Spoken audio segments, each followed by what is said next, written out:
नमस्कार. काय खरोखरच लिंगाचा आकार किंवा लांबी वाढवता येते का? याच्या पाठीमागलं खरं कारण काय आहे किंवा सत्य काय आहे, काही भ्रम आहेत का याच्या पाठीमागे, ते आपण आज पाहणार आहोत.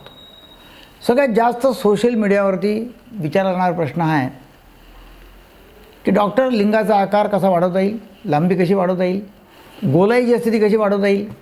आणि आपण कदाचित असे शेकड्यांनी ॲडव्हर्टाइजमेंट्स पाहिल्या असतील, क्रीम्स पाहिल्या असतील, काही चमत्कारी प्रॉडक्ट्स पाहिले असतील की जे मोठे मोठे आश्वासनं देतात, परंतु मी आज आपल्याला सांगणार आहे याच्या पाठीमागलं ट्रुथ काय, सत्य काय. मी आहे डॉक्टर दीपक केळकर, मनोविकार, सेक्सरोग, संमोहन तथा व्यसनमुक्ती तज्ज्ञ. मागील 44 वर्षांपासून अकोल्यामध्ये प्रॅक्टिस करतो आहे. आणि आज आपण जाणणार आहोत याच्या पाठीमागं सत्य काय आहे. काय लिंगाचा आकार वाढवता येतो, लांबी वाढवता येतं, आणि सायंटिफिक कारणांनी कसं करता येईल किंवा सायंटिफिकली तर कसं करता येईल. जर आपण खरोखर वैज्ञानिक ज्ञान आपल्याला त्याची चाड असेल, ते पाहिजे असेल, तर या चॅनलला सबस्क्राईब करा, लाईक करा, शेअर करा. आणि आपण यामध्ये कोणती भीती न बाळगता किंवा काही चुकीच्या गैरसमजुती न बाळगता सगळं काही खरोखर लोकांच्यापुढे आणत असतो. एक सर्वे केला गेला.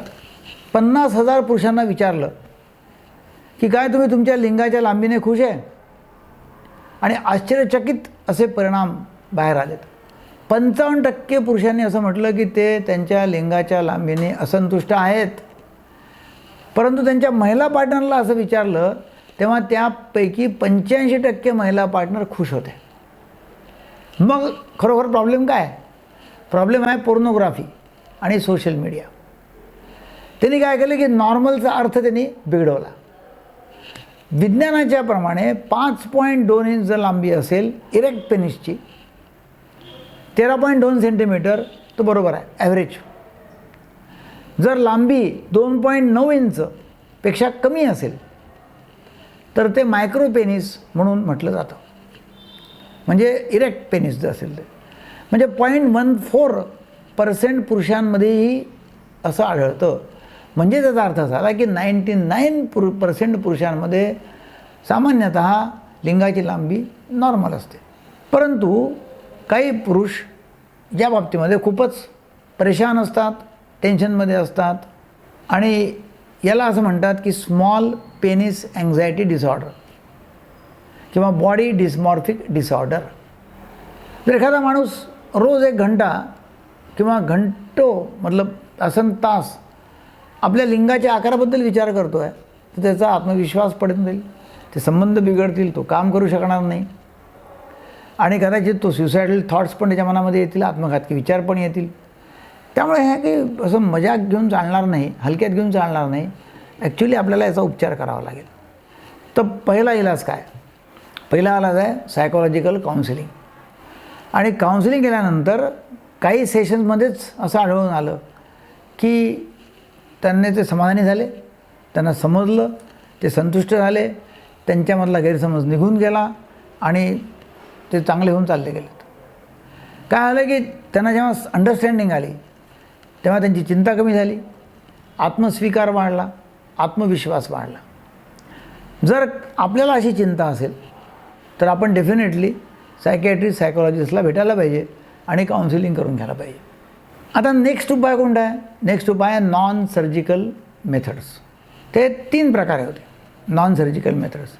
एक आहे पेनाईल एक्सटेंडर म्हणजे ट्रॅक्शन डिव्हाइस. दुसरा आहे व्हॅक्यूम इरेक्शन डिव्हाइस. आणि तिसरा आहे पेनाईल इंजेक्शन्स. आता यापैकी जे पहिलं आहे पेनाईल एक्सटेंडर, तर याने थोडाफार फरक जाणवतो, याने थोडाफार फायदा होतो. हे एक यंत्र आहे आणि ते हळूहळू लिंगाला बाहेर ओढतं. अगर रोज असं केलं आणि खूप घंटे असे झाले, ॲडिशनल सगळे ॲडिशन केले त्याच्यात, लगातार काही महिने जर असं केलं आणि असे प्रयोग केले तर अंदाजे 2 सेंटीमीटरपर्यंत लिंगाची लांबी वाढू शकते.